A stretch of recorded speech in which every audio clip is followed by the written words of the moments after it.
Buenos días. Buenos días, doctor.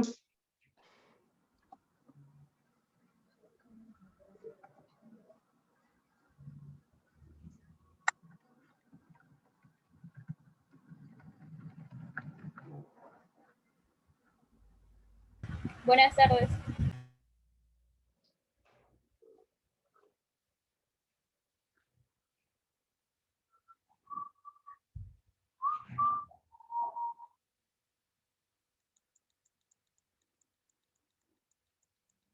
Buenas tardes, profesor. Buenos días con todos.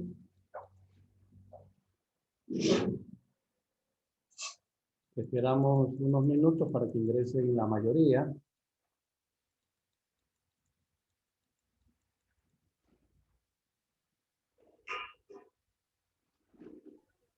Buenas tardes, doctor.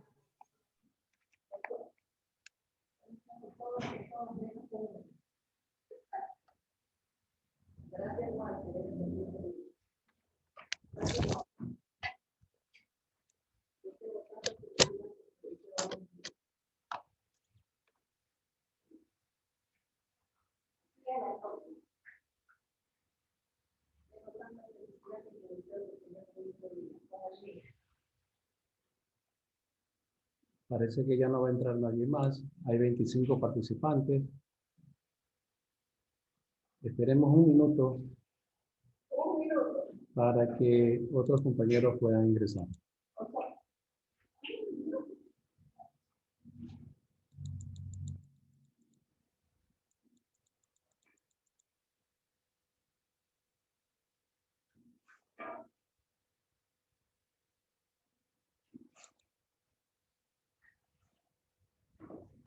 Esperemos que hayan 30 estudiantes por lo menos. Hay 28, 29.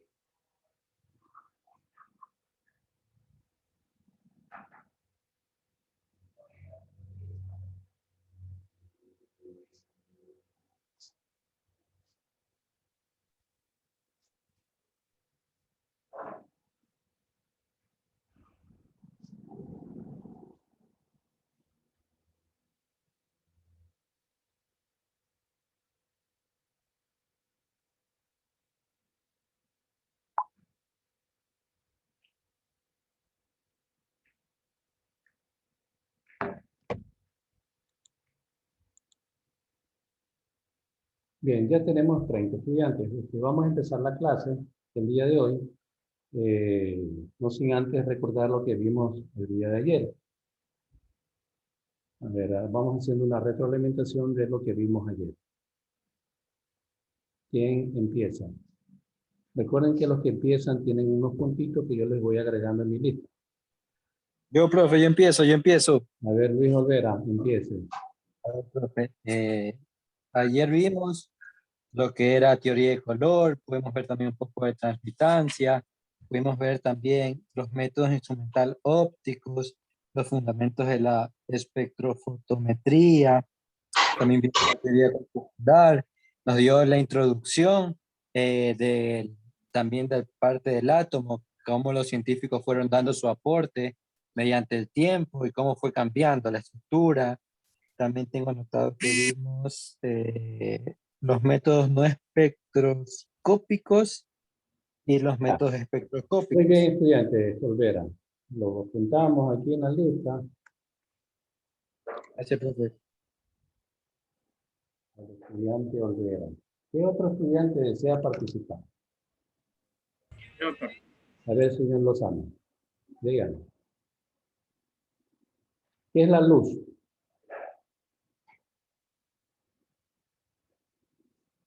A ver, cualquier tema que te desee. Conmigo es. Sí, Lozano, estamos hablando con Ángel. Ya, la luz es lo que viaja en el espacio en forma de fotones. A ver, vamos comenzando, ¿no? Primero la luz, de acuerdo a Isaac Newton, ahí arriba está, en mi pizarrón, ¿no? ¿Qué decía? ¿Qué forma tenía la luz? Corpuscular. Popular, ¿qué más? Y viajaba de una manera rectilínea, ¿no? Tiene una trayectoria rectilínea. Eso decía Isaac Newton. Luego Christian Huygens le encontró a la luz otra forma o otra manera de viajar. ¿Cómo le llamó Christian Huygens? Ahí arriba está. ¿Ondas? Onda. Bien. A ver, ¿quién más quiere hablar? Gracias, Lozano. Nos apuntamos a Lozano aquí. Lozano. ¿Quién más? A ver, don Pisa. Profe, disculpe, hay una compañera que necesita ingreso. Ya son algunos los que están aquí afuera. Ya los Gracias, invito. profe. Gracias a usted, estudiante. Ok, dígame, profesor. A ver, ¿quién más desea hablar? A ver, el árbitro de fútbol. Don Medina, Coménteme, doctor, coménteme. coménteme usted. ¿Quién dijo que la luz es una onda electromagnética? ¿Quién dijo, Creo que eres este científico que estaba... Ernie Burfer y Nick Brown. No, aquí arriba, No, no, en el pizarrón, ahí está. ¿Quién dijo que estamos en la Isaac luz? Newton, pues. Claro, Isaac Newton fue el que dijo la luz. Está confundido. A ver, mira bien. ¿Quién dijo que la luz es una onda electromagnética? Maxwell. Maxwell. James Claro, Maxwell. No se van a olvidar de eso, ¿ah? No, sí, tenía todo, pero... Ya de ahí. Heisenberg. A ver, sí, ya lo bajo. ¿Qué dice? No, profe, yo me estaba confundiendo. Perfecto. A ver, Y también dijo de, Párraga. sí, es que hablamos de Maxwell que tenía una onda electromagnética y de Planck que tenía el fotón, que hablábamos de las cargas que deberían ser iguales, que son gráficos. Ya, ¿y por qué? ¿Cómo se descubre el fotón? El fotón, ¿cómo se descubre? Eran por las, hablábamos que estaban los electrones y los, Ya, miren, a ver, el fotón, recordemos, tiene una dualidad. Es onda y es partícula. La dualidad onda-partícula es la que produce un fotón. ¿Y qué es un fotón? Es un cuanto de energía, ¿no? Es un paquete energético. Ese paquete energético nosotros lo necesitamos para producir una imagen. Para que alcance una imagen, ese fotón necesita de otros elementos que hemos estudiado en el transcurso de física 1 y física 2. En física 1, ¿qué vimos? A las lentes, ¿verdad? Las lentes convergentes y las lentes divergentes. Ahí esas lentes nos van a ayudar a producir una imagen. ¿Qué más nos ayudan? Nos ayudan los conductores y los selectores. Nos ayudan también los protectores, los alambres, los cables, las resistencias, la intensidad, el conductor. ¿Qué es un conductor? Es el que conduce la corriente eléctrica. El conductor regularmente es metálico. También hay otros que son no metálicos.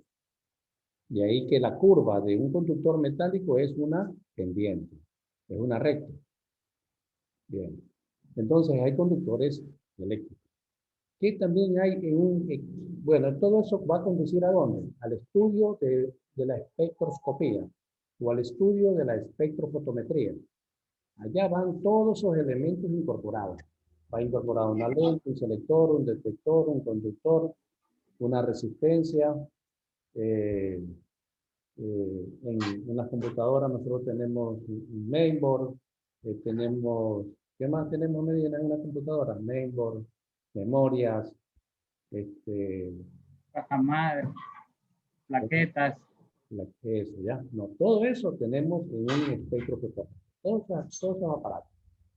Pero también en ese aparato del espectro fotómetro tenemos también una fuente de energía. Esa fuente de energía, ¿no? Puede ser de diferentes maneras. Puede ser eléctrica, puede ser electrostática, perdón, electromagnética, eléctrica. Es decir, que necesita de una gran potencia para poder mover el átomo que nosotros necesitamos investigar. Ya les voy a explicar en esta diapositiva cómo es que movemos el átomo. Hablamos ayer del analito, ¿se acuerdan? ¿Se acuerdan del analito? Profesor, disculpe, dice Doménica Ceballos que si le puede permitir el acceso. A ver, señorita Uribe, ¿qué es un analito?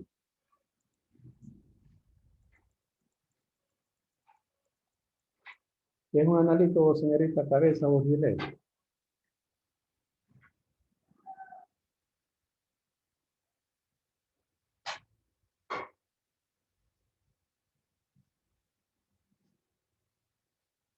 Para todos, apunten, revisen. Ahorita mismo en el computador ustedes, ¿qué es analito? Tengan la bondad de revisar esa información, que yo ya se las di.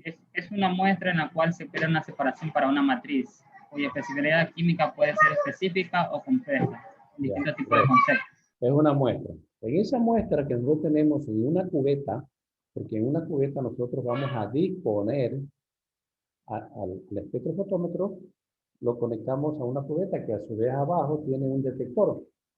Entonces en la cubeta se cumple con la ley de Lambert-Eaton. En bioquímica ustedes vieron ya la ley de Lambert-Eaton, ¿verdad? Ya no se acuerdan. Bueno, la ley de Lambert-Eaton se estipula para este estudio de la espectroscopía. Aquí nosotros nos vamos a ahondar en eso, ¿ya? Porque ustedes en el instrumental sí van a ver esa parte, lo van a ver ya con lujo y detalle. Les explico.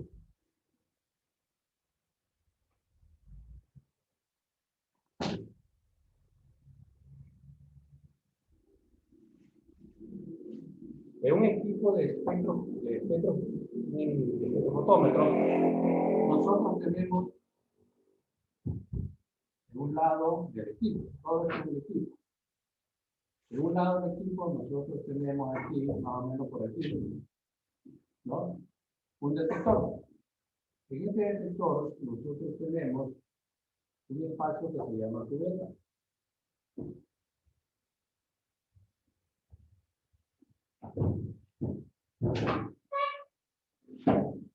Más o menos una cubeta. Esta cubeta, las paredes de la cubeta son de vidrio o también de sílice. Entonces, aquí yo tengo, ¿qué dispongo yo? A mi analito. Aquí yo dispongo a mi analito. Esto es una solución líquida, ¿no? O si una sustancia líquida está aquí, dispuesta. Claro, esta sustancia líquida ha sido tratada, diluida, bueno. Entonces, por aquí viene una luz. Aquí viene una luz. ¿De qué manera viene la luz? ¿De qué forma viene la luz?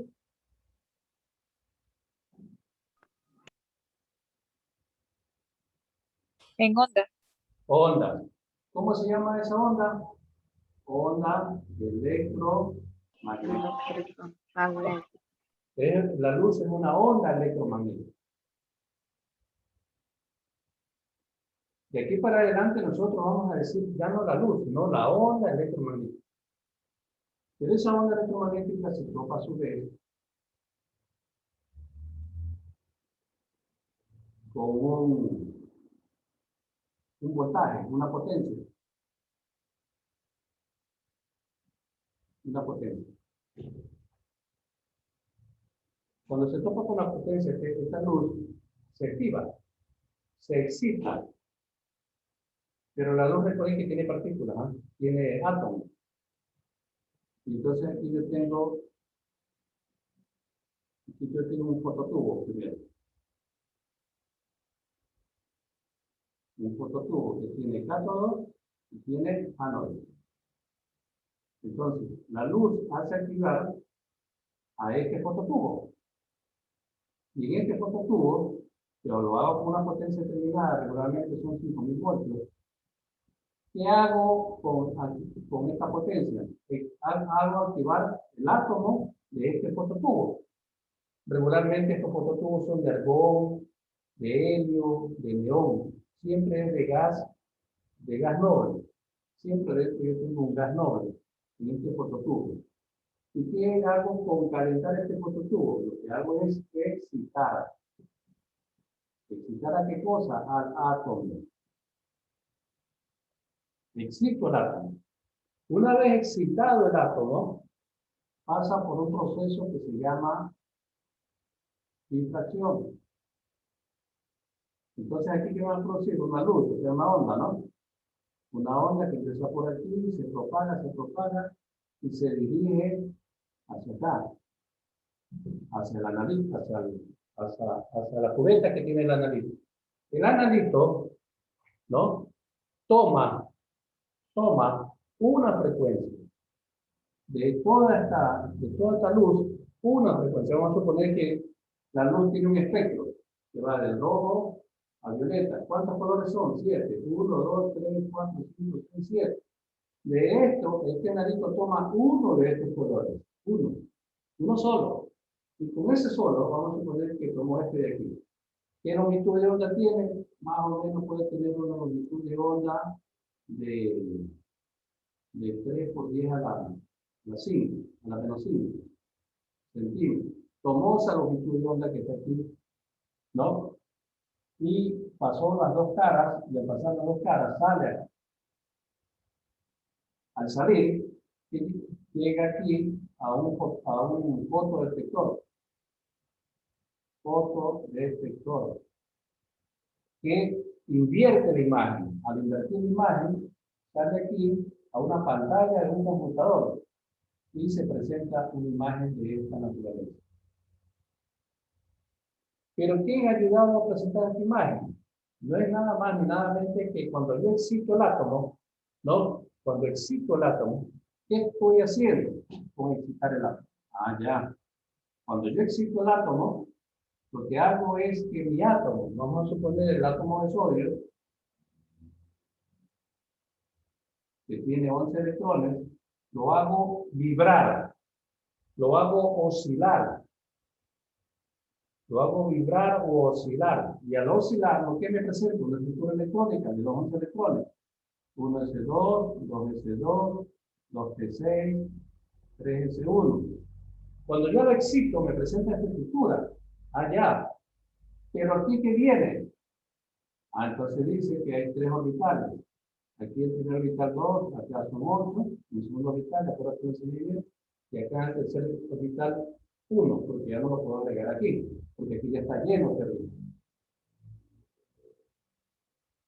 Entonces, ¿qué ha sucedido? Que un electrón que está aquí, una partícula, salta de aquí, de este estado de excitación, de este estado de orbital, hacia acá. Produce este salto. Ese salto que produce, ¿cómo se llama? Se llama fotón. Ese salto que produce de aquí a acá se llama fotón. ¿Hay una distancia? Sí. Ah, ya, esa es la longitud de onda, esa es la distancia del fotón. Perdón, de esta partícula con respecto a este orbital. ¿Y lo hace con qué? Con una frecuencia determinada. ¿Lo hace con un tiempo? Sí. Lo hace entonces en un periodo. Recordemos que cuando estudiamos movimiento armónico simple teníamos 3 variables. Frecuencia, longitud de onda y periodo. Y eso sí les enseñé en física 2, en movimiento armónico simple. Inclusive seguimos práctica de eso. Frecuencia, periodo y longitud de onda. Entonces el fotón cumple esa función. Ah, como cumplió esa función, ¿no? De distancia de fotón, ¿cómo yo lo expreso? Ah, de manera cuántica. Hago mi estructura cuántica. Ah, entonces yo digo que aquí yo tengo en mi primera órbita, en su nivel de energía tiene 2. Ah, entonces tiene 2 espinas. Acá tiene 2 y 6, 8. Entonces hago 8 espinas. 4, 6, 7 y 8. Y el último, un espina. Ya está. He completado mi número cuántico. Esos cuantos son los que pasan aquí. Pasan por el analito, los detecta, el analito toma uno de esta frecuencia, y estos espines que están aquí son representados aquí en la pantalla del computador. ¿Se ven? Entonces, cada molécula tiene una longitud de onda. Vamos a suponer que el CH solito, que está aquí, es igual a la longitud de onda de 3 por 10 a la menos 5. Pero si yo tengo 2 CH unido por un grupo alqueno, ¿qué sucede? Que tendré una longitud de onda de 3.5 por 10 a la menos 5. Ah, ya, pero si es alquino, 1, 2, 3, si es un alquino, puede ser, no es seguro, no es verdad, puede ser que tenga aquí 4.20 por 10 a la menos 5. Ah, ya, pero aquí presenta un punto hacia arriba. A ese punto hacia arriba significa que yo tengo aquí un grupo alcohólico. ¿Ya? Y ese grupo alcohólico tiene una longitud de onda de 5 por 10 a la menos 5. Supuesto, no es verdad, ¿no? Estoy hablando de supuesto. Y encuentro que por aquí encuentro otra onda así, ¿no? Una onda así. Ah, ya, esa onda puede ser que tenga un significado. Puede ser que sea un carbonilo. Ah, entonces, un carbonilo. ¿Cuánto es la longitud de onda? 6.8 por 10 a la menos 5. ¿Ya? Entonces, yo he estudiado qué cosa. Estoy estudiando dentro, de acuerdo con la que estoy viendo, estoy también comparando con mis tablas. Hay unas tablas específicas donde se abre el espacio que se llama cingulete, el cingulete. Pues también hay otro que solamente es así nomás. ¿Ya? Ese ahí es un sobretono. Este es un tono y este es un sobretono. La máquina me indica el sobretono, me dice ping, me hace ping, ese es un sobretono. Ah, si ese es un sobretono, me tiene que salir en mi gráfica una representación así. ¿Cuánto vale ese sobretono? Una longitud de onda. ¿Dónde nosotros podemos estudiar esto del sobretono y todas estas características? En la química orgánica de Guado. Química orgánica de Guado. Hoy día les voy a enviar a hacer una tarea, ¿no? Para que me expliquen los tonos y sobretonos de una molécula. Entonces, lo que tienen que hacer es buscar la información y ponerla acá. Nada más. Eso sí, mañana me lo explico. ¿Estamos claros hasta aquí, estudiantes? Sí, doctor. Ya.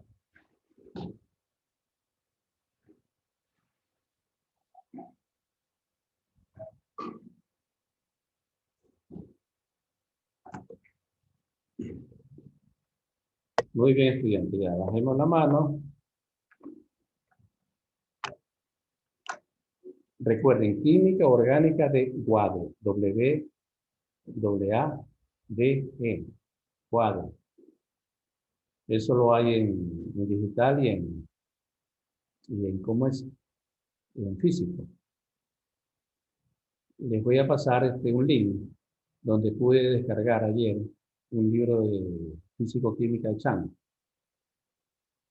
Un librito que es un poquito viejo, pero ya tienen un librito. A ver si se lo puedo poner ahora mismo, se lo puedo agregar.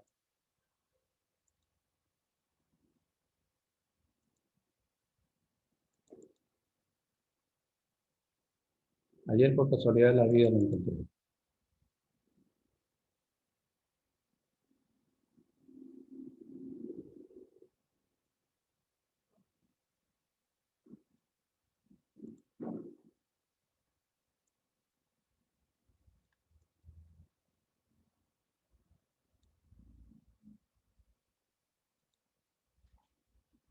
Ahí donde dice libros de consulta, ahí se los voy a agregar.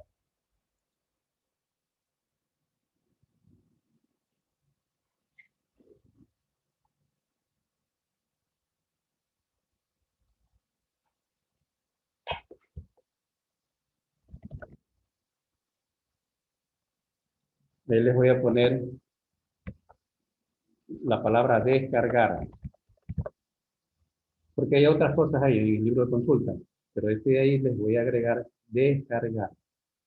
Ese es el link que se llama el link es www.academia.edu/382-48021/físico-química.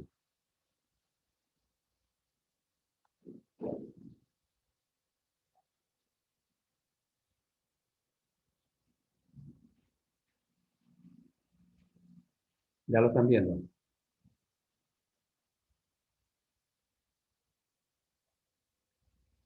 Mientras lo ven y lo descargan, voy a sacar la diapositiva de la clase de hoy.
Bien, ¿ya descargaron estudiantes el libro?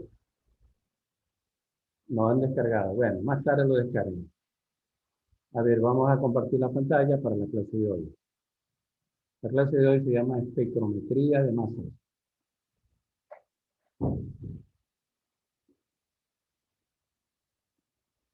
O espectroscopía de masas. Es usada para identificar compuestos desconocidos, para cuantificar compuestos conocidos y para explicar la estructura y propiedades químicas de moléculas. Algo de lo que yo ya les adelanté. ¿Cuáles son las ventajas? En la espectroscopía de masas, nosotros tenemos una alta especificidad analítica, una alta sensibilidad, posibilidad de obtener información cualitativa y cuantitativa en una sola prueba, permite diseñar procedimientos analíticos en relativamente poco tiempo y trabaja con moléculas grandes o pequeñas. ¿Cuáles son las desventajas? El equipo es bien costoso, puede destruir ciertas moléculas y analizar ciertas sustancias de alto peso molecular. Las etapas del proceso: se hace la introducción de la muestra, la ionización de la muestra. La ionización de la muestra es la separación de elementos de una muestra. Entonces los ionizan y se los puede ionizar de diferentes métodos. Ya les voy a explicar esa parte. Separación y análisis de iones moleculares y de los fragmentos cargados producidos según su relación masa-carga. Y obtención del espectro de masa. Aquí nosotros tenemos un espectro de masa, un equipo del espectro de masa. Miren que tiene una pantalla, tiene abajo el equipo, adentro tiene un reactor, una bomba, una máquina que genera energía, y con esa generación de energía yo puedo ionizar mi sustancia. Aquí ustedes ven al lado un computador que es para programar a la máquina.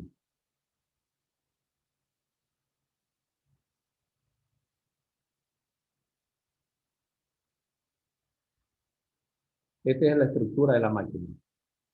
En la estructura de la máquina nosotros tenemos las partes esenciales que podemos ver. No necesariamente vamos a estudiar cada una de ellas.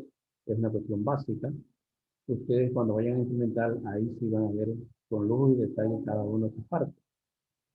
A ver, nosotros tenemos aquí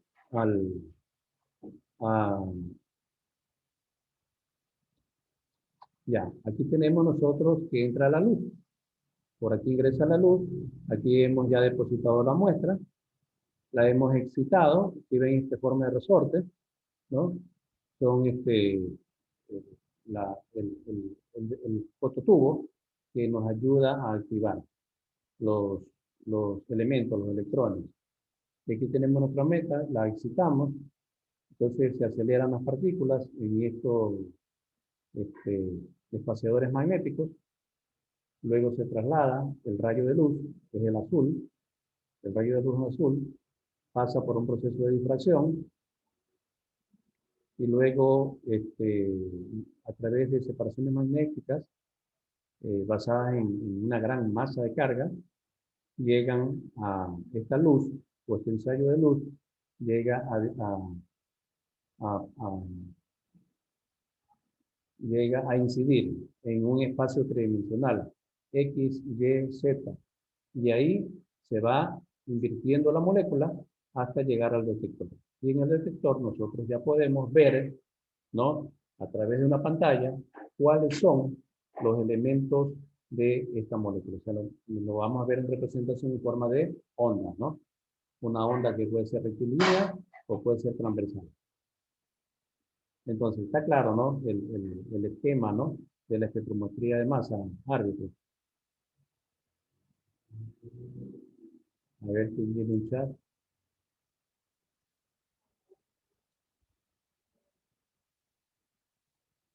A ver, hay un chat.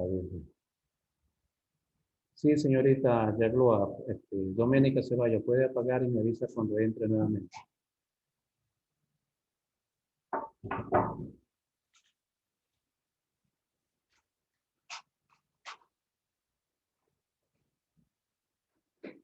A ver. Allá.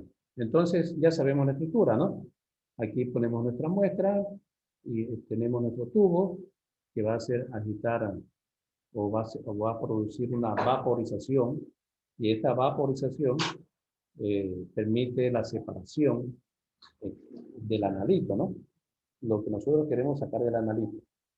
¿Ya? ¿Por qué? Porque el analito va a tomar de la luz que viene, de la luz que se inyecta, ¿no?, ¿verdad?, de la luz que ingresa, toma solamente, ¿qué cosa? Una frecuencia, una longitud de onda. Y con esa longitud de onda, ¿no?, ustedes ven ese color azul, esa es la longitud de onda que ha tomado el analito y la llega hasta el detector.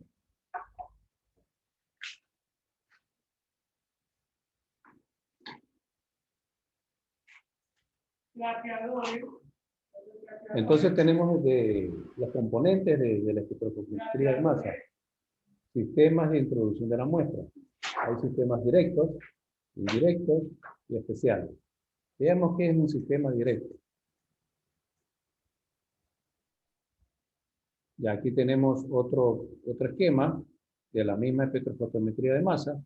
Ya lo vemos. Profe, no se está viendo, solamente se lo está viendo usted. Ah.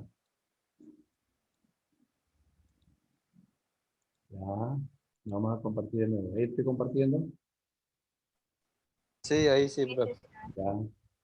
Bien, ya esta es una estructura en español. Aquí tenemos, por ejemplo, que inyectamos nuestra muestra por aquí, por el lado izquierdo. Al inyectar nuestra muestra, lo vamos a pasar a través de un cañón de electrones, o sea, una bomba de vacío, que va a permitir producir la luz correspondiente para que esta muestra que está ingresando tome una frecuencia, un analito. Entonces, aquí tenemos una placa aceleradora, que es una placa que genera energía, y con la fuerza necesaria nosotros vamos a impulsar, ¿no?, este rayo.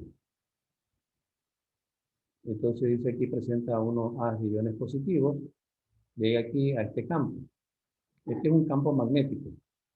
Estas flechas rojas hacia arriba, este es un campo magnético que me va a permitir tomar, para que mi muestra fluya con los electrones que vienen del cañón de electrones. Pero para eso debe cumplir dos condiciones, o tres condiciones. Primero, que debe haber una fuerza eléctrica necesaria que me permita empujar toda esa carga eléctrica, ¿no? Pero toda carga eléctrica, todo campo eléctrico necesita de un campo magnético. ¿Dónde está nuestro campo magnético? Aquí con la letrita B roja. B significa campo magnético. O sea que yo tengo por un lado una fuerza eléctrica y un campo magnético. Si yo tengo eso, entonces yo voy se me va a producir una ionización. La ionización hace que la muestra se separe en diferentes iones, en iones pesados y iones ligeros. Y estos iones pesados y estos iones ligeros se conducen al conductor, al detector, perdón. Y en el detector llega ¿a dónde? A la pantalla, que es la parte que ustedes ven aquí. Por lo tanto, en un equipo de espectrometría de masa, ¿qué tengo? Muestra, unión de electrones, una placa de aceleración, un flujo magnético, ¿ya? En el flujo magnético yo puedo ionizar la muestra en iones pesados y iones ligeros. ¿Qué componentes tiene un sistema de ionización? Tiene un sistema de ionización en fase gaseosa o un sistema en fuentes de desorción. Si en fuente de fase gaseosa, yo a mi componente, a mi tipo de cañón de electrones, yo le puedo incorporar, o ya vienen incorporados en los equipos, sistemas de gases, que puede ser acetileno. Antes se usaba acetileno, ahora se usa oxígenos, o una combinación de oxígeno-acetileno, o una combinación de benceno-oxígeno. Eso es de acuerdo a los componentes de las casas comerciales, cómo vendan las fuentes de ionización. Y dependiendo del analito, si yo necesito ionizarlo o no. Por ejemplo, aquí yo tengo un ejemplo de una muestra. Dice, perdón, de un equipo, ¿no? El equipo dice tipo de fase gaseosa o tipo de desorción. De fase gaseosa, dice el nombre y acrónimo. Impacto de electrones, el agente ionizante, electrones energéticos. Si es una ionización química, el agente ionizante son iones gaseosos reactivos. Si es una fotoionización, necesito un haz de fotones. Si voy a hacer una ionización por electronebulización, necesito un campo eléctrico elevado. O sea, necesito una potencia eléctrica para poder mover a las partículas de esa muestra. Si necesito hacer una desorción, o sea, una ionización asistida por una matriz, necesito un haz de láser. O sea, necesito una fuerza, ¿no? Una potencia de energía mucho mayor. Ionización por desorción con láser inducida en superficie. Necesito un haz de láser. Bombardeo con átomos rápidos, un haz de átomos energéticos. Ionización por análisis directo en tiempo real. Necesito un haz de iones de átomos de helio. Miren, el helio es un gas noble. Ionización por termonebulización. Necesito una elevada temperatura para poder producir esa ionización. Aquí tengo una mezcla de la ionización, ¿no? Que está dividida en dos partes, la molécula matriz y el rayo láser, ¿no? Que bombardea a la muestra y hace que se produzcan procesos de ionización de análisis catiónico, de análisis molecular. De tal manera que eso me va a permitir separar los iones de acuerdo a su carga, o también de acuerdo a su peso, ¿no? ¿Qué es un analizador? Los analizadores separan los iones en función de su relación masa-carga y enfocan los iones separados hacia un determinado punto. Ahí tenemos, por ejemplo, analizador de tiempo de vuelo, analizador de trampa de iones, analizador de resonancia iónica en ciclotrón con transformador de Fourier y analizador de cuadrupóleo.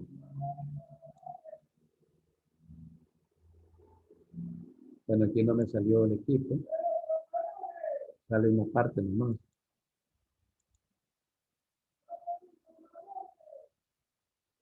Detectores. Aquí tenemos la forma de los detectores dentro del equipo. Los detectores son fotomultiplicadores y copa de Faraday. Un fotomultiplicador o un detector tiene una propia iluminación. Me permite multiplicar la información de las partículas que van atravesando el flujo. Características de los componentes, o sea, características de los detectores. Ofrecen una sensibilidad, una buena exactitud, una muy buena resolución, tiempo de respuesta, estabilidad, amplio intervalo dinámico y nivel de ruido bajo. Porque estos equipos producen ruido. Entonces, estos componentes o estos detectores ayudan a bajar los niveles de intensidad de sonido.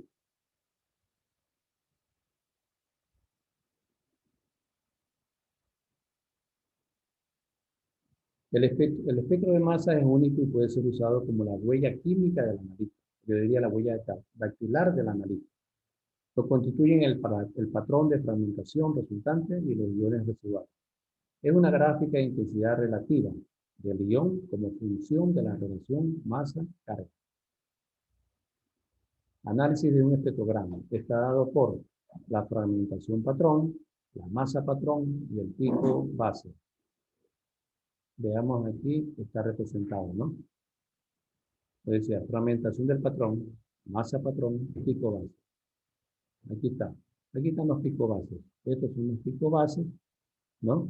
De los espines. En realidad estos son espines, ¿no? ¿Sí ven, no? Son espines casi rectos.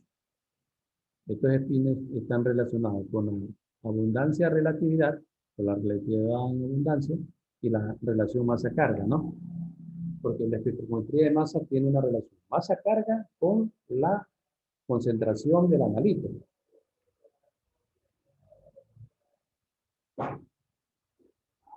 Regalado. A ver, si nosotros tenemos una masa-carga de 73, ¿qué abundancia relativa tenemos? 0,52. Veamos, aquí tenemos 50, aquí. Esta sería mi masa-carga de 73. Si la tuviera de 43, ¿cuánto fuera mi abundancia relativa? Es decir, veamos si es verdad. Ah, aquí está, veamos, 43. Y la relatividad de la abundancia, ¿cuánto? 100. ¿A qué esqueleto hidrocarbonado pertenece esa masa carga? Tenemos H3, H2, H2, H2, H3. Tenemos 5 carbonos. ¿Cómo se llama esa molécula? Pentano. ¿Qué será? ¿Una molécula, un metano, un alqueno, un alquilo?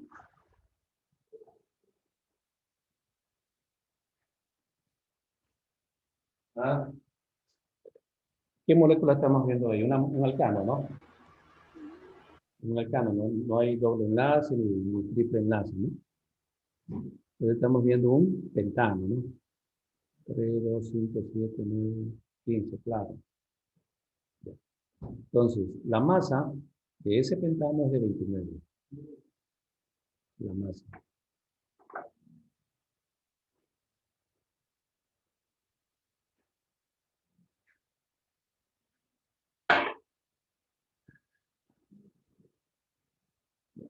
Entonces, la espectroscopía de masa nos permite calcular qué cosa, la huella dactilar o la huella espectral, ¿no? De masa de una molécula, ¿verdad? Entonces, en resumen, ¿no? Entonces, aquí lo vemos, la molécula, un pentano. ¿Cómo es su huella dactilar? Aquí están. Viene desde 40 y llega a 43. Miren, aquí está, ¿eh? 40, 41, 42, 43 y sube a su máxima expresión de huella espectral, ¿no? Aquí la vemos las huellas espectrales, ¿no? ¿Cómo va subiendo, bajando, sube, sube y sube? Esa es la máxima. Llegó a 100. Su abundancia de relatividad o eléctrica que produce la espectroscopía de masa. Veamos otro casito. Veamos, dice el de 72, que está aquí. Es una molécula en forma de ion. 72 es una molécula en forma de ion. Y vemos una flechita, una rayita abajo y una rayita arriba. Veamos en 57, la masa carga. La masa carga en 57, aquí está. ¿Cuánto es? 11.2. Veamos si aquí hay 11.2. Sí, hay 11.2. Está ahí. Pero ¿en qué tiempo de masa de carga vibró? Vibró justamente en 57. Recuerden que todas estas moléculas que estamos viendo es porque vibran, ¿ah? Hay una vibración y esa vibración tiene una denominación. Veamos ahora en 15. 15 dice 4.22. Aquí está 15, bien pequeñito, ¿no? 15. Entonces, todos estos picos nos demuestran que detrás de ellos hay una molécula. Y es esta que está arriba. La que representa el pico más alto, ¿no? Esa representa todo el esqueleto hidrocarbonado de una molécula. Entonces, regresamos atrás. ¿Qué estamos viendo? Fragmentación del patrón, la masa patrón y pico base. O sea, estamos viendo tres cosas en este ejercicio, ¿no? Este ejercicio que están viendo aquí es el pico base, la masa patrón, ¿no? ¿Y qué más? Y la fragmentación patrón. Estas son fragmentaciones. Estas rayitas negritas son fragmentaciones de la espectroscopía. Hasta ahí está claro, estudiantes.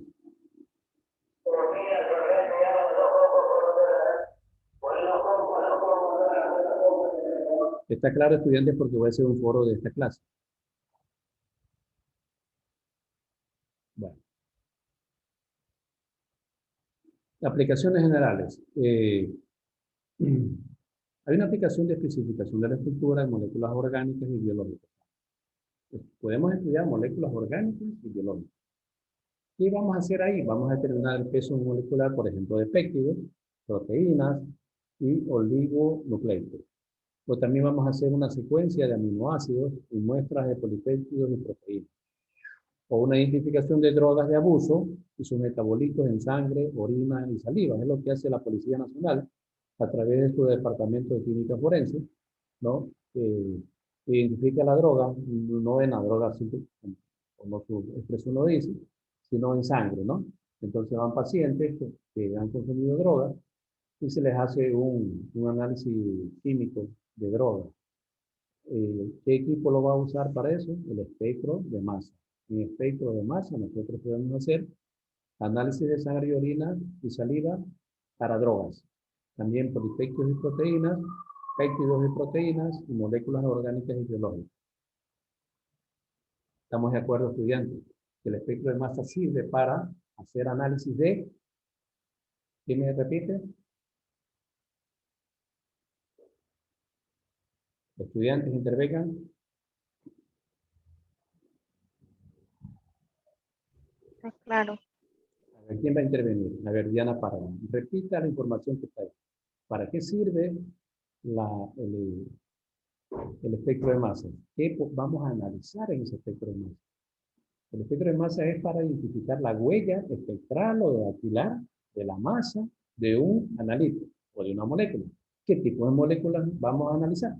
Díganme.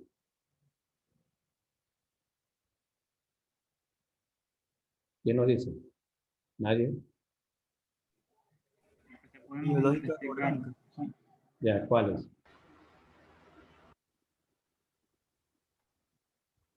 ¿Qué moléculas orgánicas vamos a analizar? Medina, ¿qué moléculas orgánicas vamos a analizar? Pruebas de sangre, de orina y de sustancias estupefacientes, de drogas. Saliva. A ver, repito. Miren, en el espectro de masa nosotros vamos a analizar moléculas orgánicas. Desde péptidos, aminoácidos, ¿no? Proteínas, hasta ahí. Pero también vamos a analizar drogas. Por ejemplo, vamos a determinar si una persona ha consumido cocaína, morfina, codeína, etc. ¿Dónde investigamos esa droga? ¿En qué muestra? En una muestra de sangre, de orina o de saliva. En esas tres muestras nosotros podemos investigar si una persona ha consumido o no cocaína. ¿En qué equipo vamos a analizar el consumo de cocaína? Perdón, la evidencia de cocaína. ¿Cómo se llama el equipo? Espectrómetro de masa. Eso, un espectro de masa. Espectro de masa. Apréndanse eso, estudiantes, que en las lecciones les voy a preguntar eso. ¿Sí? En el espectro de masa analizamos determinación de drogas en muestras de sangre, orina, saliva. También moléculas orgánicas, péptidos, polipéptidos, aminoácidos. O muestras biológicas, proteínas.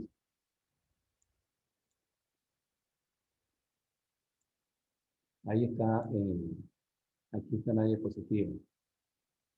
Seguimos. No se ve la diapositiva. ¿En qué también otras aplicaciones tiene? Dígame, señorita. No está compartiendo las diapositivas, profesor. Es que cada vez que vengo acá a la pantalla me pasa eso. Gracias, señorita. ¿Qué otras aplicaciones tengo para la espectroscopía de masa? Control de gases en enfermos respiratorios durante los procesos quirúrgicos. Ahora mismo en el COVID estamos usando este tipo, espectrometría de masa. Si se dan cuenta. Análisis de partículas en aerosol. Determinación de residuos de pesticidas en alimentos. Control de compuestos orgánicos volátiles en el agua de suministro. Ahí tenemos otra aplicación. Entonces, el estudio de la espectroscopía es tan importante y bonito.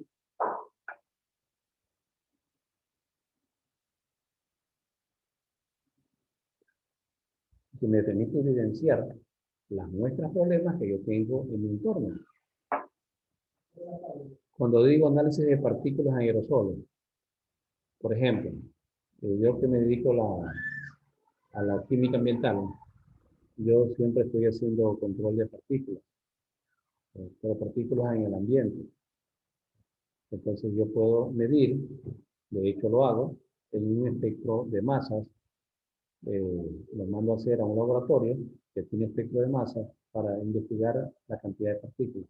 ¿Y por qué utilizo un espectro de masa? ¿Debido a qué?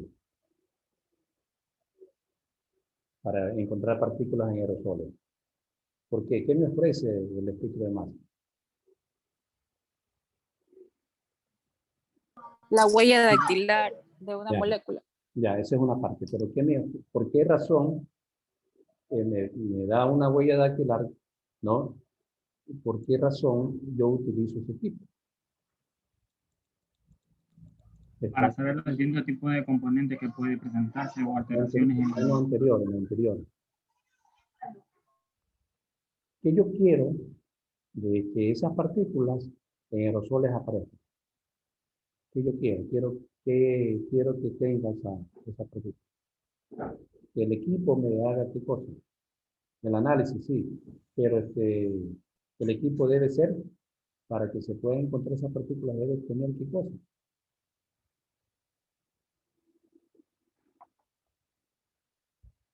Les digo. Debe ser sensible. ¿Ah? Debe ser sensible. Vamos a regresar acá.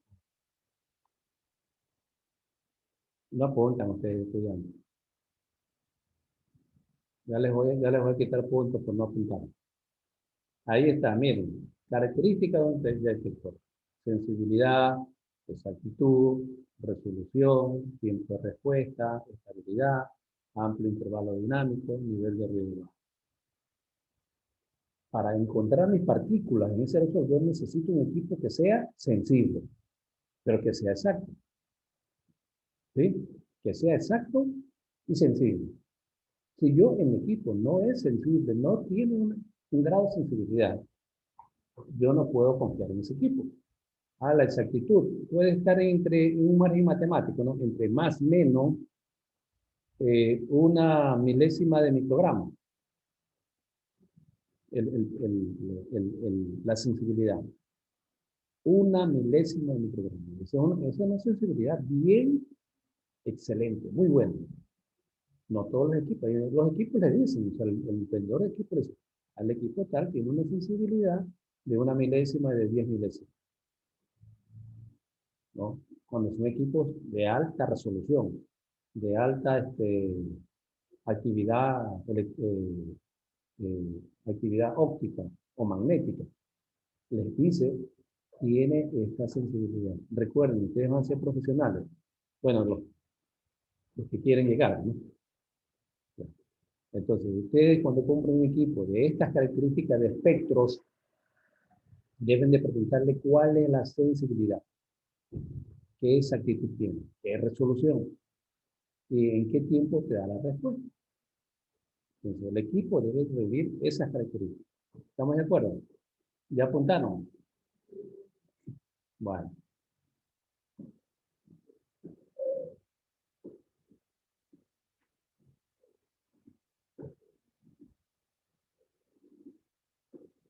¿Qué aplicaciones cualitativas tiene?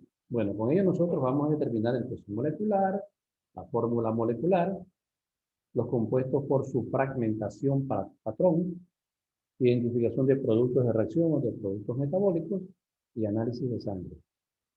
Claro, análisis de sangre, ¿qué vamos a descubrir? El análisis de sangre, ¿qué vamos a descubrir? Drogas. Drogas. Drogas. Pretendemos descubrir drogas.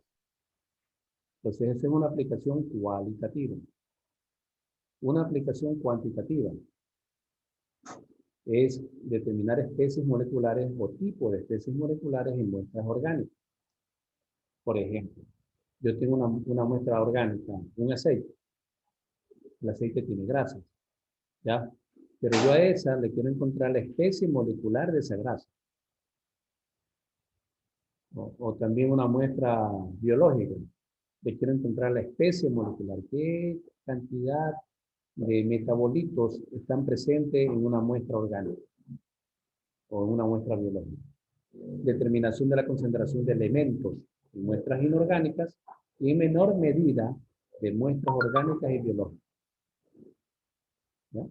Entonces, de manera cuantitativa yo puedo encontrar en moléculas orgánicas biológicas y ocasionalmente inorgánicas. Aplicaciones clínicas. Lo puedo utilizar como un biomarcador para un cribaje o para una propiómica. Un biomarcador. El biomarcador me puede, yo puedo trabajar e indicar que, por ejemplo, en una muestra de sangre he encontrado un analito, ¿ya? Y entonces identifico que ese va a ser mi biomarcador para poder trabajar los otros ensayos. Un cribaje significa que puedo hacer diferentes tipos de separaciones de un mismo analito. Entonces aquí dice biomarcadores, indicadores de procesos biológicos normales, procesos patogénicos o respuestas farmacológicas en un agente terapéutico. Más que todo esto se trabaja en biodisponibilidad. Cuando ustedes vayan a ver en farmacia, van a estudiar los contenidos de biodisponibilidad y ahí van a saber cómo usar un biomarcador. Tipos de compuestos analizados en esto. Los metales como hierro y selenio, metabolitos como la fenilalanina, la glucosa, péptidos, proteínas como insulina, hemoglobina, aminoácidos, lípidos, esteroides, ácidos nucleicos, oligonucleicos, fragmentos de DNA y RNA. Bien, hasta ahí la espectroscopía de masa. Ahora con ustedes voy a hacer un foro, les voy a preparar el foro.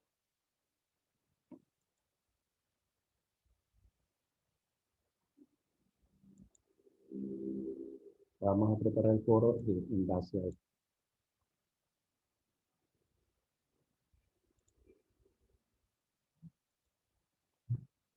Ojalá que salga este foro.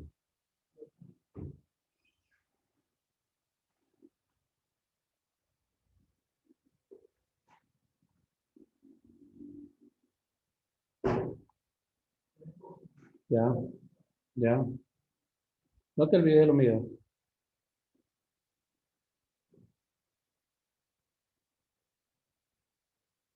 Van a ver el equipo.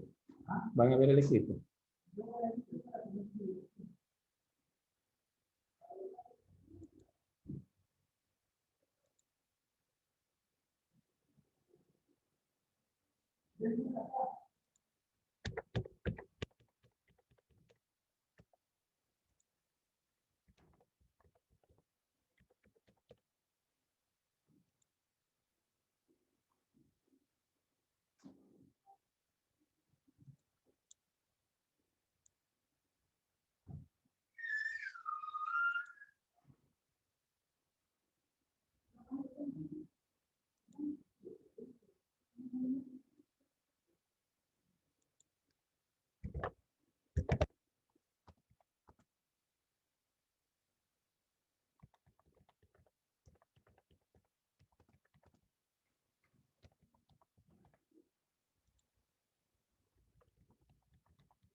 Bien, ya hecho el foro a las 13 horas y 10 minutos. hasta las 13:25 va a estar abierto. Entonces esperemos preguntas antes de que ir al foro.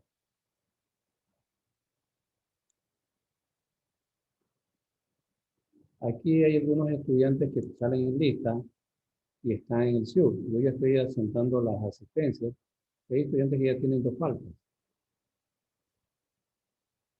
Tienen que revisar esa información porque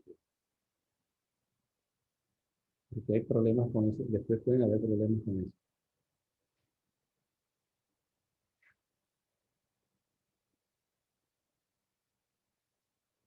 Más tarde tomo la lista, casi al final de la clase.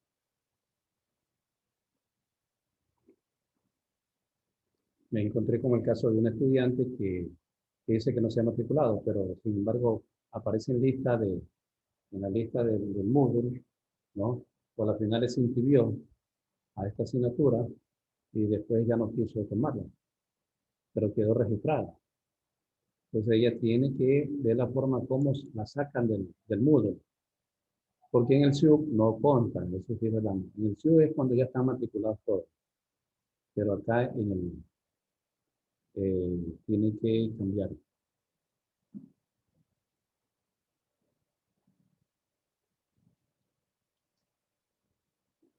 Bien, vamos a abrir el foro y empezar a contestar la pregunta. Empezamos.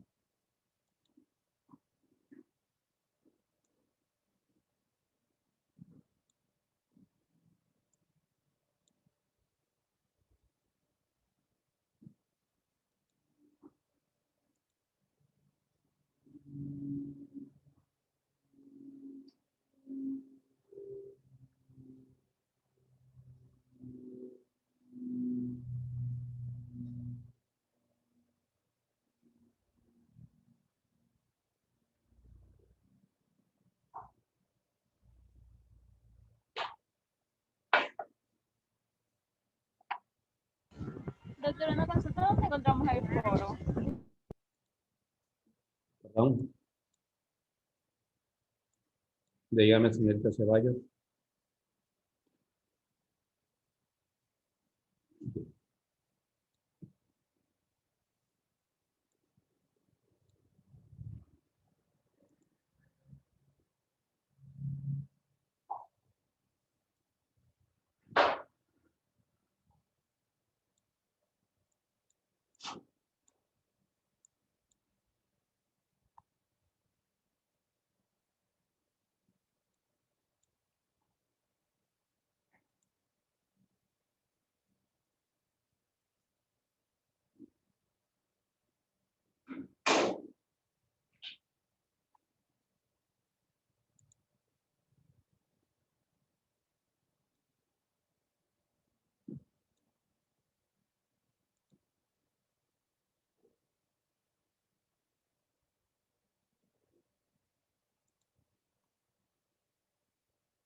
Profe, una consulta.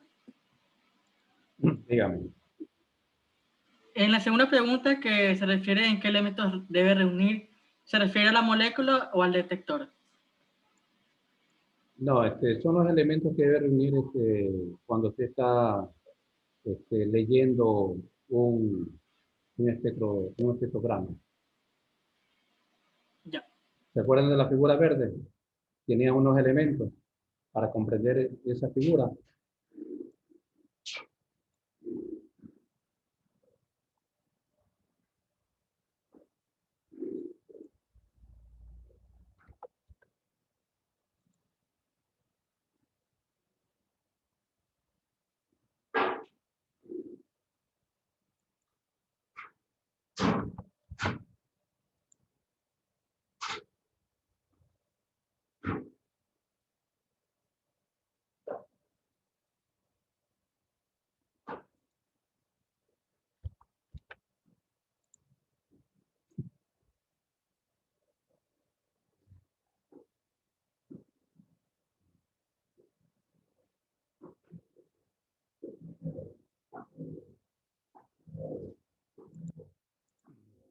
Les voy a compartir la diapositiva porque están contestando mal.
Ahí está compartida la diapositiva.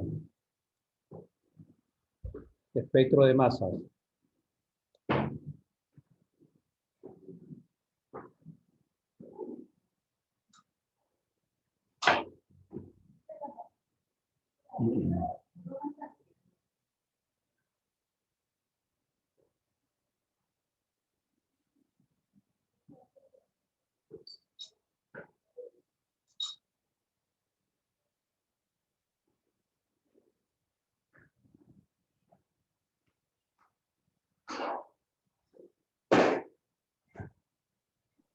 Profesor, no se ve que está compartiendo la pantalla.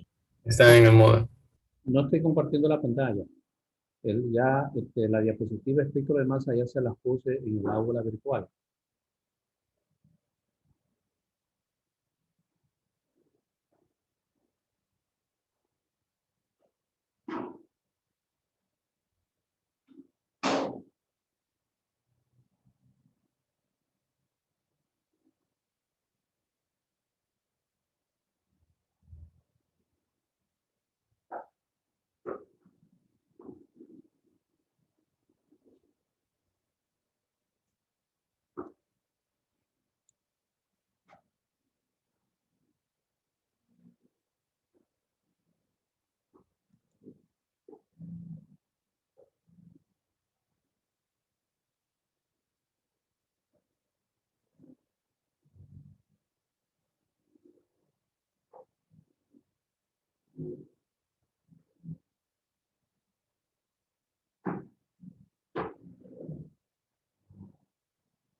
Hasta ahorita hay 8 estudiantes que están participando del número de estudiantes que están aquí en clase 42. De 42 solamente 8 han participado. Deben de participar todos los 42.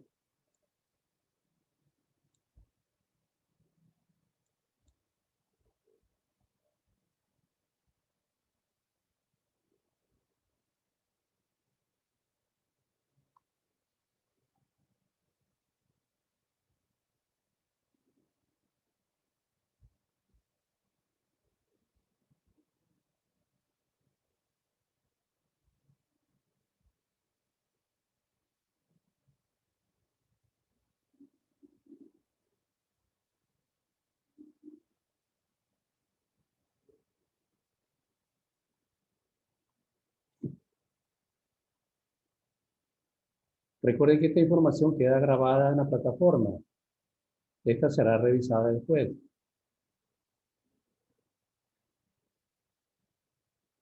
Además, me interesa saber el grado de atención del aprendizaje de este tema.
Bien, hemos combinado ya los tiempos para la respuesta. Todos los estudiantes están contestando mal. A ver, vamos revisando la información nuevamente. Vamos haciendo una retroalimentación. Yo estoy preguntando en qué forma llegan las moléculas al detector. Aquí tienen Partículas. en qué forma llegan las moléculas al detector. Miren, aquí está el esquema, ¿no? del equipo. Entonces, el esquema del equipo me dice que una vez que ya ha pasado por todos estos procesos, por el campo magnético, llegan en forma de iones. Unos más pesados y otros más ligeros. Y ahí a la pantalla. Esa es toda la pregunta, en forma de iones. La otra pregunta era que hablaba de este cuadrito. De este cuadrito, el espectrograma de masa. Que para poder comprender este patrón de masas, ¿qué necesito? Allá, necesito de lo siguiente, de la fragmentación patrón, de la masa patrón y del tipo base. Un estudiante nomás contestó fragmentación patrón. Perdón, masa patrón. Pero yo necesito saber dónde está la fragmentación patrón, cuál es la masa patrón y cuál es el tipo base. El tipo base, que está aquí arriba, la fragmentación son cada una de estas rayitas, ¿no? Y la masa patrón es todo este conjunto. Bien, esa era la pregunta. Lo otro que contestaron, que me dijeron que eran sensibilidad, eso es características de los detectores. Yo les hubiera preguntado cuáles son los componentes de los detectores, ahí me hubieran contestado que era sensibilidad, exactitud, resolución, tiempo de respuesta, estabilidad.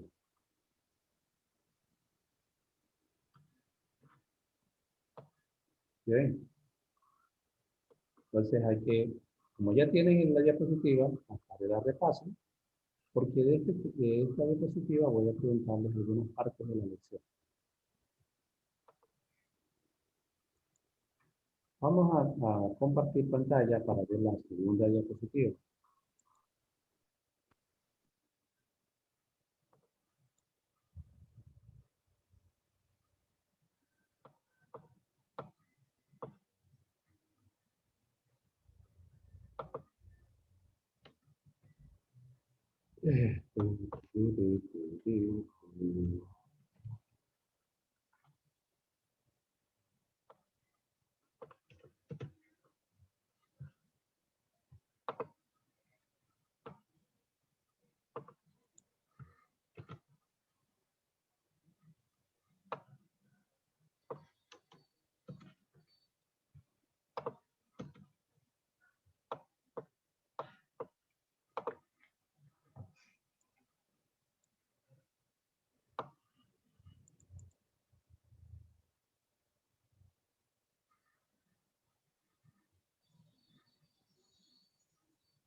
Miren, voy a compartir la pantalla.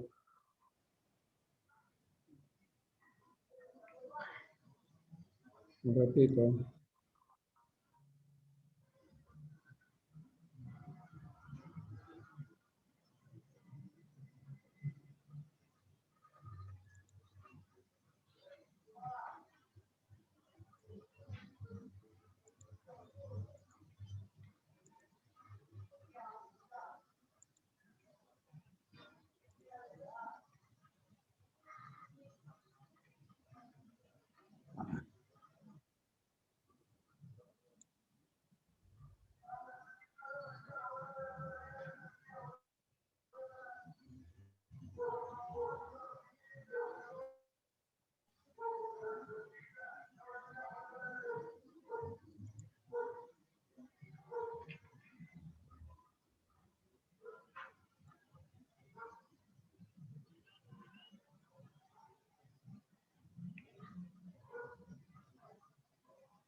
Ya, les comparto la clase que sigue, de espectroscopía.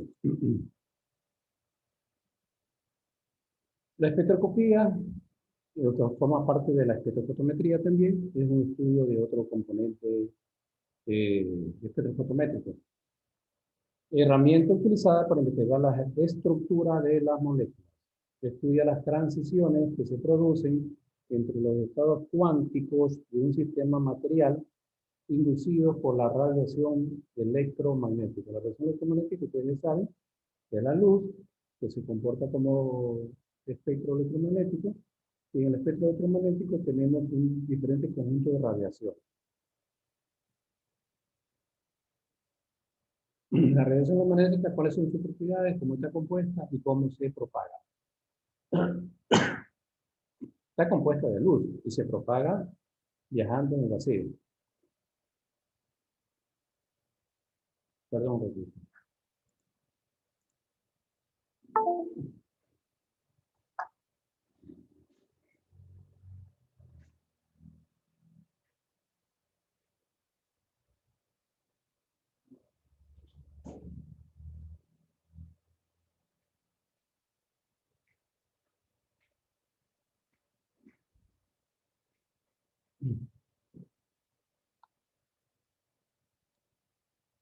Pues bien, entonces la onda viaja en el vacío en forma de paquetes energéticos llamados,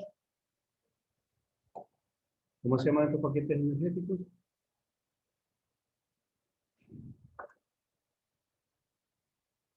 Silvia Yagloa, ¿cómo se llaman los paquetes energéticos? ¿Qué nombre reciben?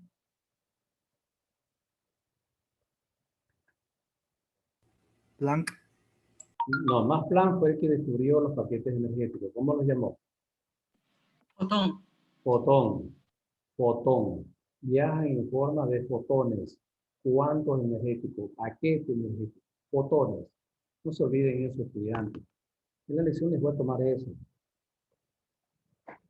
Ahora, en base a la espectroscopía, vamos a estudiar lo que es el magnetismo y electricidad, que ya lo hemos estado viendo todos estos días de clase. Y entonces, en 1820, Christian Ørsted, no lo hemos estudiado hasta recién, Christian Ørsted, esto lo estudiamos en Física 2, en el semestre pasado, decía que descubre que la corriente eléctrica produce magnetismo. O sea, si hay corriente eléctrica, hay un magnetismo al mismo tiempo. Y es que la Tierra es un campo magnético. La Tierra, en todo su conjunto, es un campo magnético que viaja de norte a sur. Entonces, Hans Christian Ørsted descubrió el magnetismo.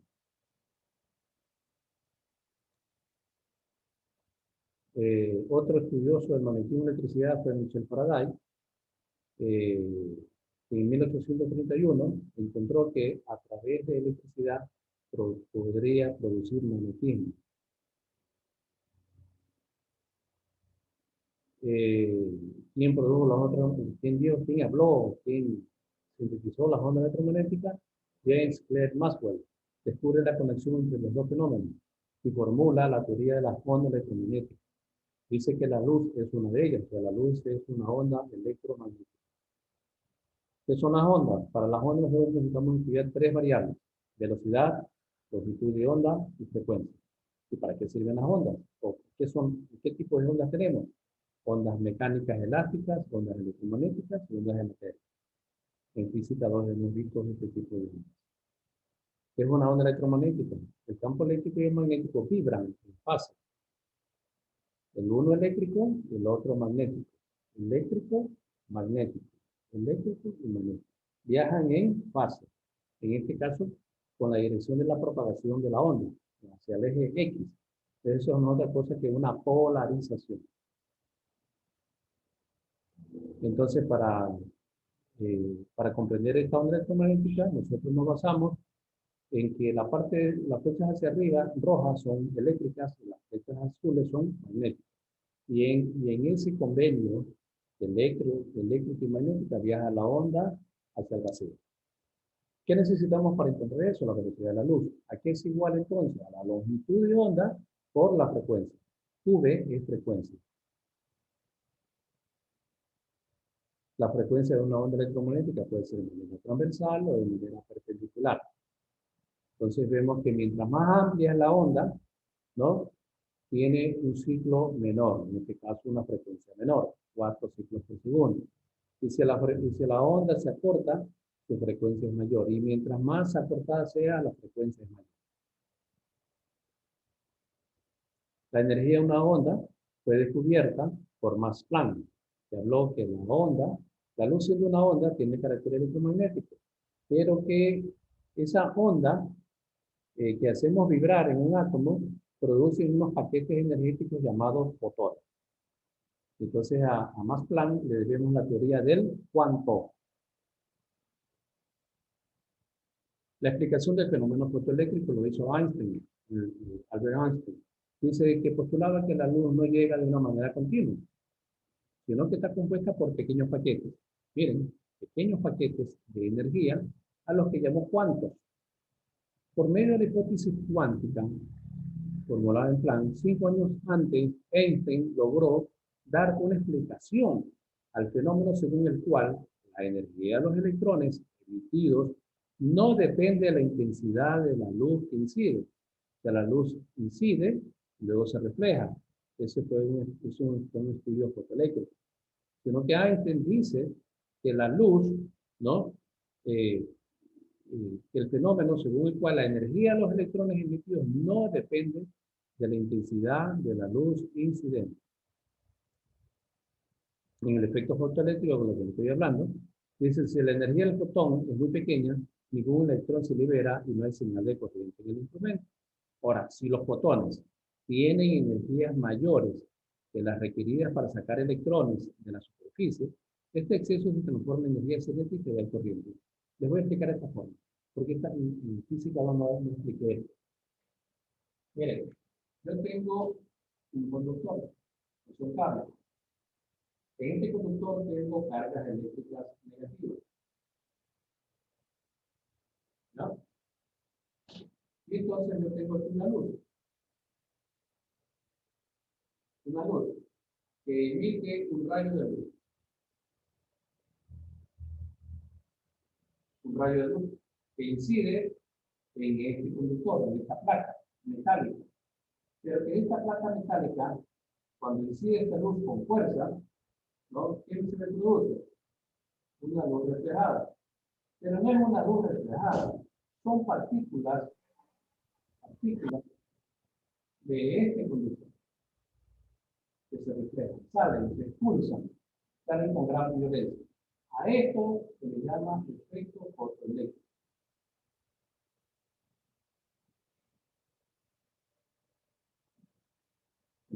El efecto fotoeléctrico. Dependiendo de la luz o del color de la luz, salen expulsadas, ¿no? Partículas.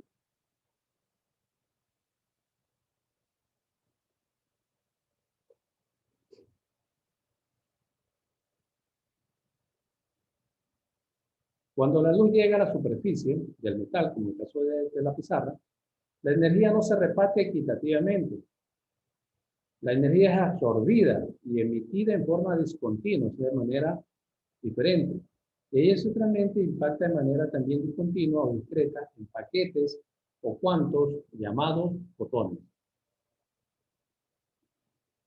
El espectro de la radiación electromagnética que nosotros hemos estudiado, vamos a trabajar en la luz visible, ¿no? Tenemos por un lado los rayos X y por otro lado los rayos infrarrojos. También tenemos el rayo ultravioleta. Espectroscopía. El esquema de una clase. Tenemos entonces la descomposición de la luz, los espectros atómicos, aplicaciones, fotometría de llama, absorción atómica, espectrofotometría, ley de Lambert-Eaton, fluorescencia y fosforescencia, formación de colores. Todos estos son métodos o equipos. El espectro atómico es un equipo. La fotometría de llama es otro equipo. La absorción atómica es otro equipo. El espectrofotometría propiamente dicho, la fluorescencia, ¿no? Y fosforescencia, son equipos. Entonces las espectroscopías pueden ser de llama, atómica, fluorescencia, fosforescencia, espectros atómicos. La luz del sol. Por ahí estudiamos qué es la luz. La luz, ¿qué es? Es una forma de energía, ¿no? Entonces vemos la luz que entra por un orificio de una copa de una catedral y vemos que incide la luz.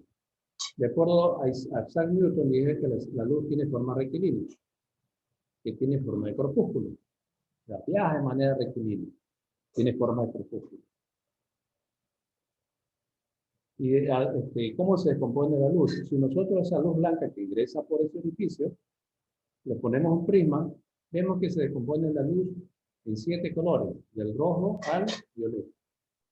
Eso lo dijo Isaac Newton.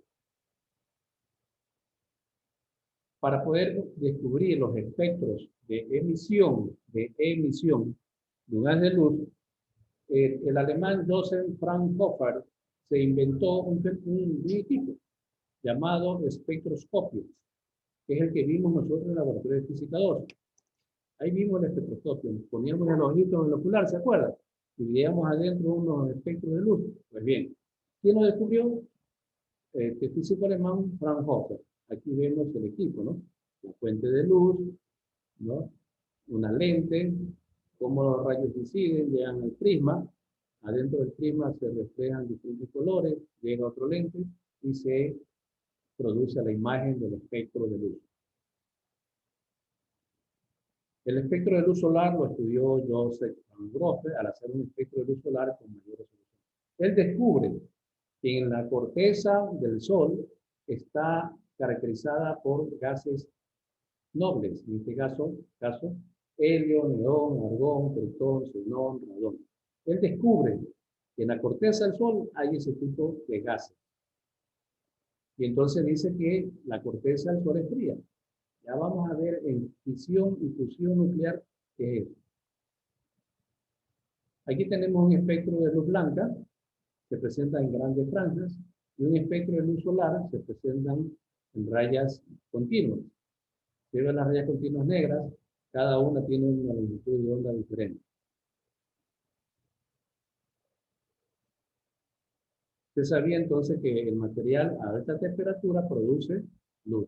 ¿Qué es lo que el Sol hace? El Sol, con el material que tiene, produce una alta temperatura y esa alta temperatura hace que se refleje una luz. Y esa es la luz que nos llega a nosotros. Ahí tenemos átomos en una llama, estamos haciendo hemos prendido un encendedor y al encendedor, a la llama, le hemos agregado elementos y vemos que se producen los diferentes colores de acuerdo a la llama. Perdón, de acuerdo al componente químico. Ahí vemos el espectroscopio que estudiamos en el laboratorio de física, ¿no? En 1860 por el químico Kirchhoff. crea un espectroscopio para analizar compuestos químicos en las llamas de un mechero. Ahí vemos los diferentes espectros de emisión. Tenemos espectros continuos y espectros discontinuos.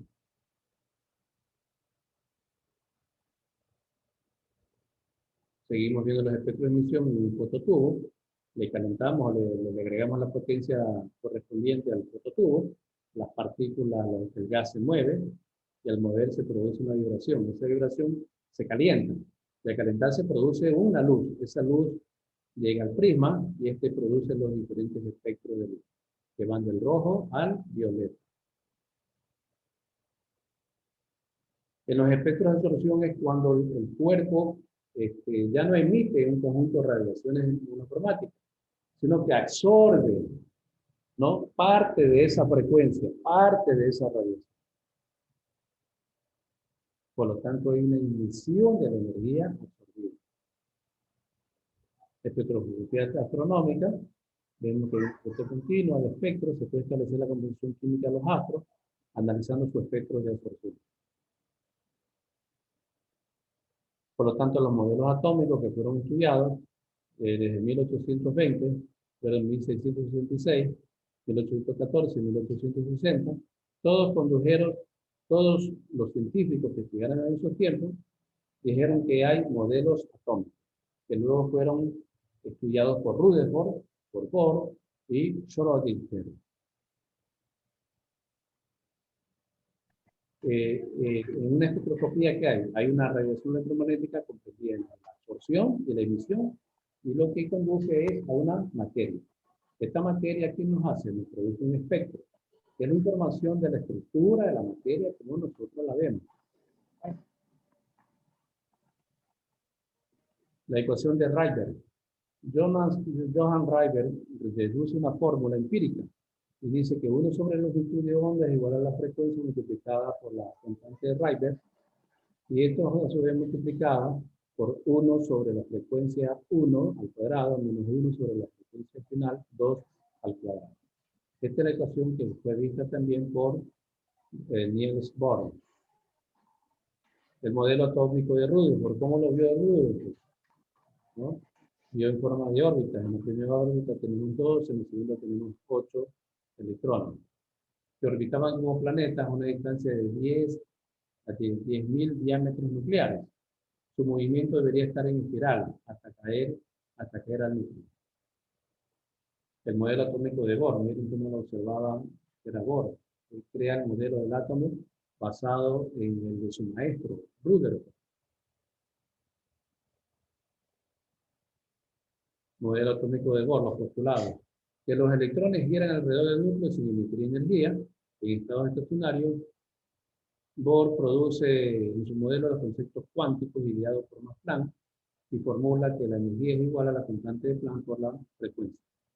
Por lo tanto, la energía solo podría cambiar en pequeños saltos. Por lo tanto, la radiación emitida es una entropía de la energía que es igual a la energía final de la energía inicial, y esto es igual a la constante de Planck por la frecuencia.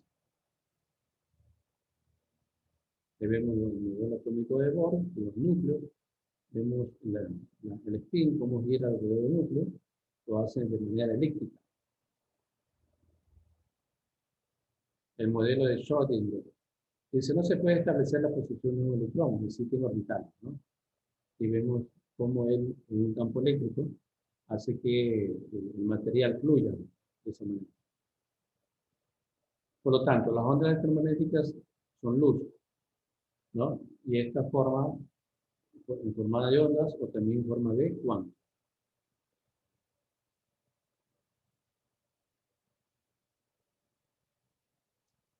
Las ondas electromagnéticas ya decimos que son los cuantos de la materia a través de la emisión y de la absorción.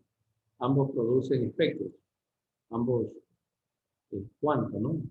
Espectros. Y estos producen los niveles de energía. ¿Y eso a dónde va? A los equipos de detección. En los equipos de detección nosotros trabajamos con cuantos, con paquetes energéticos, ya sea de emisión o de absorción.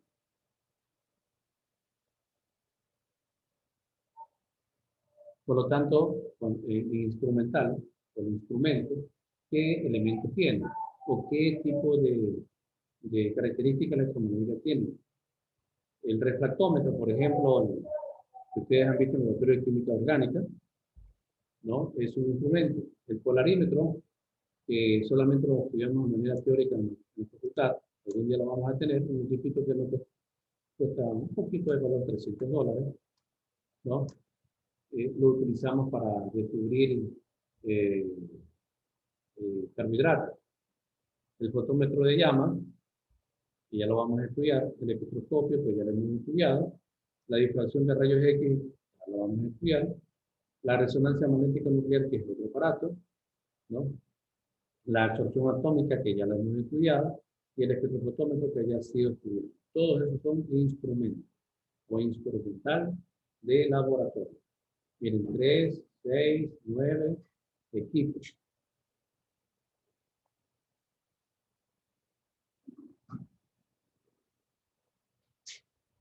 Cuando estudiamos la espectroscopía de masa, vimos que los analitos, en conjunto con los paquetes energéticos, que producen ionización. Ionización. Esta ionización está producida tranquilamente a través de las interacciones que se producen en un equipo. Por ejemplo, en las microondas se produce una rotación de iones. Y cuando encontramos el infrarrojo, tenemos una vibración en el plano tridimensional. Visible infrarrojo. En la región ultravioleta tenemos el cambio de nivel de electrón. Ahí vamos a trabajar con eso. Y por último, nosotros tenemos en rayos X el efecto Compton, y ambos fenómenos producen ionización. Entonces, dependiendo de la cantidad de energía involucrada, esta puede producir cambios en el estado. Por ejemplo, electrónico, vibracional, rotacional. Aquí vemos las transiciones vibracionales, los modos de vibración de las moléculas que aconsejo que vayan al libro de química orgánica de Wade, porque ahí tienen que hacer un trabajo, y tienen que ver con estas moléculas, ¿no? Tenemos una molécula que está aquí, otra que está acá, otra. Aquí vemos un espectro, vemos unas ondas que se producen. Acá abajo vemos las longitudes de onda, y aquí tenemos la transmitancia. Aquí arriba la transmitancia son los resultados que vamos obteniendo. Y aquí la longitud de onda donde se desplaza la onda. Por ejemplo, aquí en este punto dice la energía de absorción del grupo o alcohol.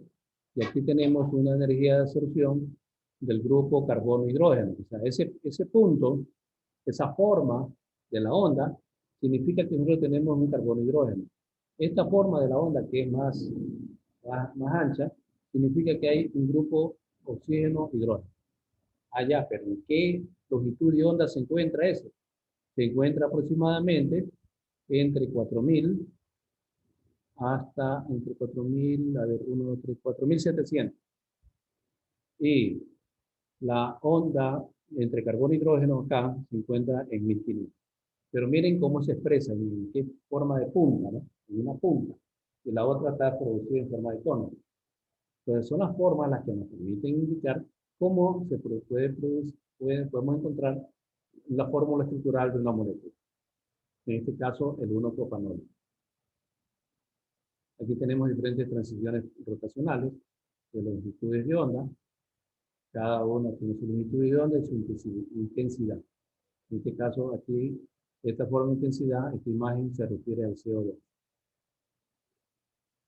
Tenemos transiciones electrónicas, el espectro solar, el compuesto hidrógeno, tiene composiciones, morado, turquesa y rojo.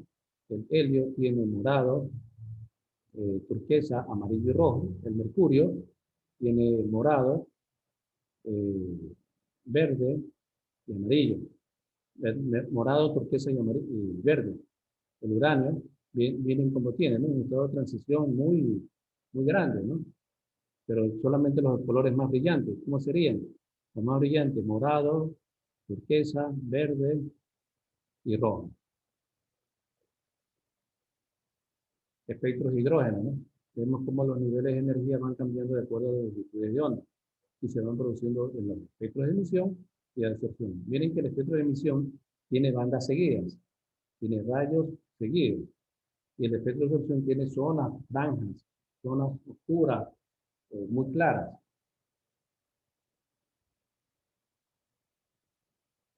La espectrofotometría de emisión. En la espectrofotometría de emisión vamos a identificar elementos como los espectros y los cálculos de concentración, en este caso las líneas de emisión y las de concentración. Aquí tenemos la fotometría de llama, equipo de fotometría de llama, espectrofotometría de absorción, y esos son los que se usan en los laboratorios clínicos.